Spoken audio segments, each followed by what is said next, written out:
여러분 안녕하십니까? 성경 속에 있는 진리를 탐구해보는 기독교 강요 시간입니다.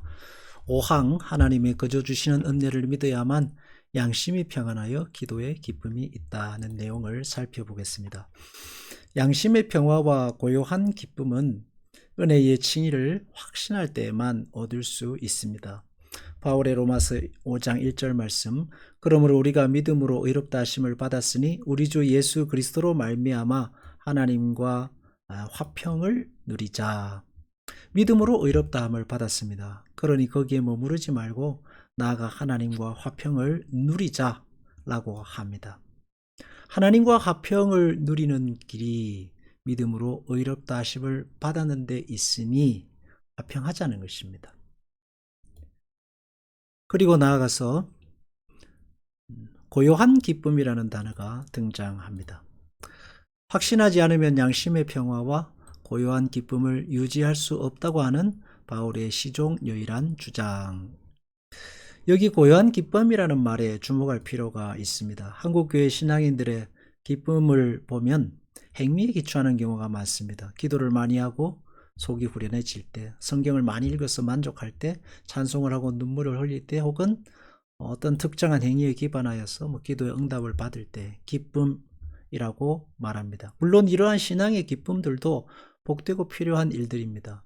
그러나 그보다 근본적인 그것을 칼빈은 여기서 고요한 기쁨이라고 표현하고 있습니다.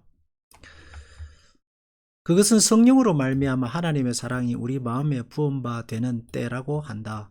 이것은 우리가 하나님의 기뻐하시는 바가 되었다는 확신이 없으면 우리의 영혼은 안정을 누릴 수 없다고 말하는 것과 같다. 이러한 영혼의 안정은 근본적 고요한 기쁨으로부터 옵니다. 매일 항상 기도하고 찬송하고 성경 부를 수는 없기 때문에, 성경을 읽고 할 수는 없기 때문에 그것보다 더 근본적인 바탕이 있어야 됩니다. 그것이 뭐냐 하면은 칭의에 근거한 기쁨과 평화입니다.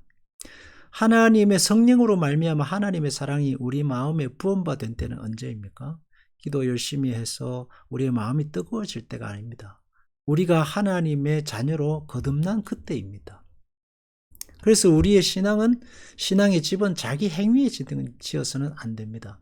하나님의 은혜의 칭의의 신앙의 집을 지어야 됩니다. 예수 그리스도의 은혜 위에다가 신앙의 반석의 집을 짓는 것입니다. 그러면 홍수가 나고 바람이 불어도 흔들리지 않는 집이 됩니다. 행위의 근거를 둔다면 기쁨과 의, 평안, 어떤 즐거움, 만족 이런 것들은 힘든 노동과 같이 됩니다. 뭔가를 열심히 해야지만이 얻는 것들이니까요. 그러나 주님은 마태복음 11장 28절에 수고하고 무거운 짐진 자들아 다 내게로 오라 내가 너희를 쉬게 하리라 하셨습니다. 행위에 근거한 무거운 짐을 내려놓고 쉬어라. 내 안에서 쉼을 얻으라 말씀하십니다. 그래서 은혜의 칭의는 그저 하나님 앞에 은혜로 나아가 얻는 절대 평안과 고요의 기쁨입니다. 누가 우리를 그리스도 안에 있는 하나님의 사랑에서 끊으리요? 저 피난처에 도달하기까지 우리는 조금만 바람이 불어도 떨지만 주께서 우리의 목자가 되어주신다면 죽음의 암흑 속에서도 안전할 것이다. 누가 우리를 그리스도의 사랑에 끊으리요? 환난이나 공고나 박해나 기근이나 적신이나 위험이나 칼이랴. 환난과 권고와 기근과 위험과 칼이 우리를 위협해서 우리의 신앙을 흔들 수 있습니다. 그러나 무너진 신앙의 자리에서도 다시 신앙은 자랍니다. 그것이 십자가의 은혜고 영생의 신비입니다. 선한 행위의 신앙의 기초를 둔다면 신앙은 늘 불안한 어떤 것에 불과하게 됩니다. 마치 자전거를 타고 페달을 밟아야만 넘어지지 않고 앞으로 나가는 것과 같이 신앙생활이 그렇게 되어버립니다. 칭의의 은혜, 고요한 기쁨, 절대적인 평안은 그 자전거에서 내려와서 드넓은 대지에 땅을 붙이고 서는 것과 같습니다. 혹시 은혜와 은혜의 칭의의 대지 위에 서는 신앙입니다. 거기에서 참된 평안과 기쁨이 있습니다. 자기 행위를 자랑하면 양심의 평안과 기쁨으로 잠들 수 없습니다. 반대로 하나님의 은혜를 터전으로 삼으면 양심의 평안을 얻고 쉼을 누리게 됩니다. 우리가 그 안에서 그를 믿음으로 말미암아 담대함과 하나님께 당당히 나아감을 얻는다 했습니다. 담대함과 당당함입니다.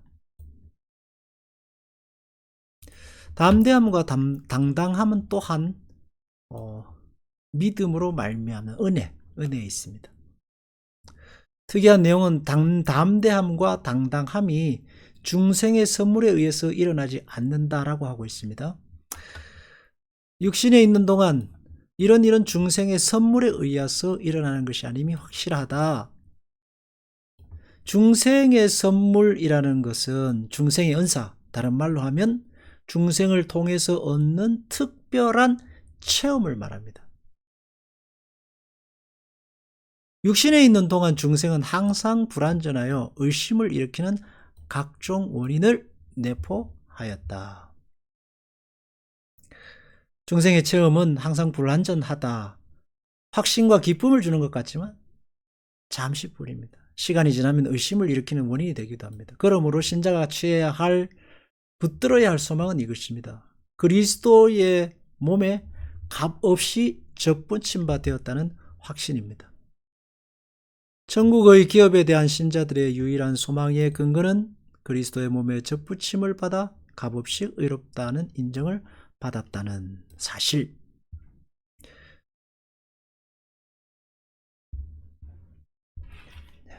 우리가 하나님의 자비에, 우리의 의가 하나님의 자비에서 온다는 것을 알기 때문에 담대할 수 있고 하나님을 아버지라 불러 기도할 수 있습니다. 칭의에 관해서 믿음은 수동적인 것에 불과하다. 조금 난해합니다.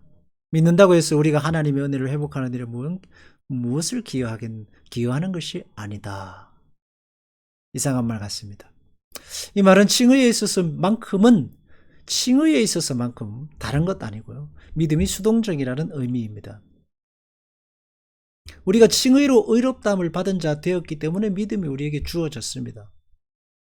믿음이 칭의를 만들어내거나 없는 칭의를 가져다 주지 않습니다.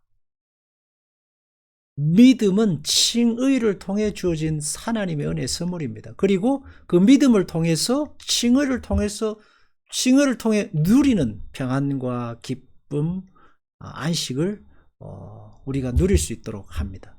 믿음 자체가 하나님의 자비를 만들어내지는 않습니다. 그렇지만 값없이 주어지는 하나님의 자비의 선물을 우리로 하여금 누리게 합니다.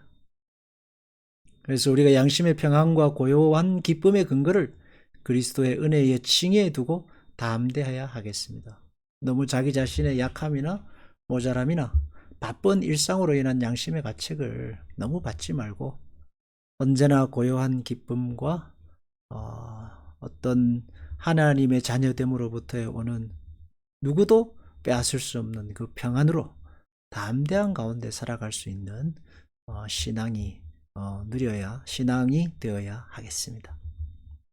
그런 하나님 주시는 칭의의 평안과 기쁨이 우리 성도들 가운데 가득하기를 주의 이름으로 축복합니다. 기도하겠습니다. 주님, 우리가 살아가다 보면 염려와 근심과 걱정으로 바쁜 일상으로 늘 양심에 무거운 짐을 지는 경우가 많습니다. 그러나 우리의 신앙의 토대를 언제나 주님의 은혜에 칭의해 두고 기쁨과 평안으로 살아가는 신자들이 다 되게 하여 주옵소서. 누구도 빼앗을 수 없는 그 영원한 기쁨이 우리 성도들에게 가득하게 하소서. 예수님 이름으로 기도합니다. 아멘.